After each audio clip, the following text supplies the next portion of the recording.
ವಿಷ್ಣುವರ್ಧನ್ ಫ್ಯಾನ್ಗೆ ಇವತ್ತು ನಿಜಕ್ಕೂ ಖುಷಿಯಾದಂತಹ ವಿಚಾರ. ಗುಡ್ ನ್ಯೂಸ್ ಸಿಗ್ತಾ ಇದೆ. ಅಭಿಮಾನ್ ಸ್ಟುಡಿಯೋ ಈಗ ಸರ್ಕಾರದ ಸ್ವತ್ತಾಗಿದೆ. 15 ವರ್ಷಗಳ ಹೋರಾಟಕ್ಕೆ ಕೊನೆಗೂ ಫಲ ಸಿಕ್ಕಿದೆ.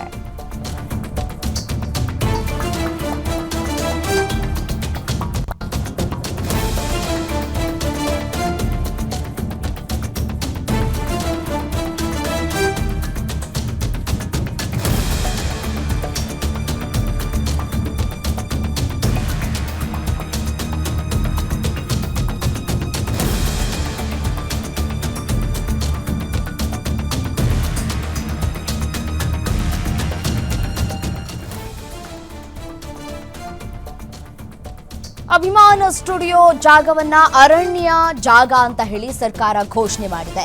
ಬಾಲಣ್ಣ ಕುಟುಂಬದಿಂದ ಮುಟ್ಟುಗೋಲನ್ನ ಹಾಕಿಕೊಂಡಿದೆ ಸರ್ಕಾರ.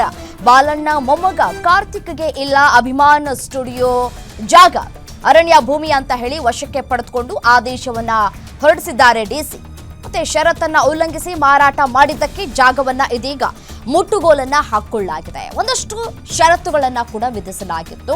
ಆ ಎಲ್ಲ ಷರತ್ತುಗಳನ್ನ ಉಲ್ಲಂಘಿಸಿ ಮಾರಾಟವನ್ನ ಕೂಡ ಮಾಡಲಾಗಿದೆ. ಸೊ ಹಾಗಾಗಿ ಸರ್ಕಾರ ಇದೀಗ ಮಧ್ಯಪ್ರವೇಶ ಮಾಡಿ ಅರಣ್ಯ ಇಲಾಖೆಯ ಸ್ವತ್ತು ಅಂತ ಹೇಳಿ ಜಾಗವನ್ನ ಮುಟ್ಟುಗೋಲು ಹಾಕೊಂಡಿದೆ. ನಿಜಕ್ಕೂ ಇದೀಗ ವಿಷ್ಣುವರ್ಧನ್ ಅವರ ಅಭಿಮಾನಿಗಳಿಗೆ ಮತ್ತೆ ಅವರು ಮಾಡಿದಂತಹ ಹೋರಾಟದ ಪ್ರತಿಫಲವಾಗಿ ಈ ಒಂದು ಜಾಗವನ್ನ ಸರ್ಕಾರ ತಮ್ಮ ವಶಕ್ಕೆ ತೆಗೆದುಕೊಂಡಿದೆ. ಬಾಲಣ್ಣ ಕುಟುಂಬದಿಂದ ಮುಟ್ಟುಗೋಲನ್ನ ಹಾಕೊಂಡಿದೆ ಇದೀಗ ಸರ್ಕಾರ. ಬಾಲಣ್ಣ ಮೊಮ್ಮಗ ಕಾರ್ತಿಕ್ಗೆ ಇದೀಗ ಯಾವುದೇ ರೀತಿಯಾದಂತಹ ಜಾಗದ ಮೇಲೆ ಹಿಡಿತ ಇಲ್ಲ.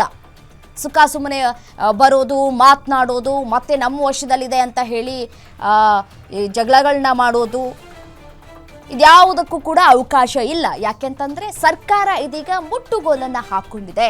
ಅರಣ್ಯ ಜಾಗ ಅಂತ ಹೇಳಿ ಈ ಜಾಗವನ್ನ ಮುಟ್ಟುಗೋಲು ಹಾಕೊಳ್ಳಲಾಗಿದೆ. ಸೊ ಹಾಗಾಗಿ ಇದೀಗ ಸಹಜವಾಗಿಯೇ ಸರ್ಕಾರ ಈ ಒಂದು ನಿರ್ಧಾರವನ್ನ ತೆಗೆದುಕೊಂಡಿರೋದಕ್ಕೆ ವಿಷ್ಣುವರ್ಧನ್ ಅವರ ಅಭಿಮಾನಿಗಳು ಖುಷಿಯನ್ನ ವ್ಯಕ್ತಪಡಿಸ್ತಾ ಇದ್ದಾರೆ.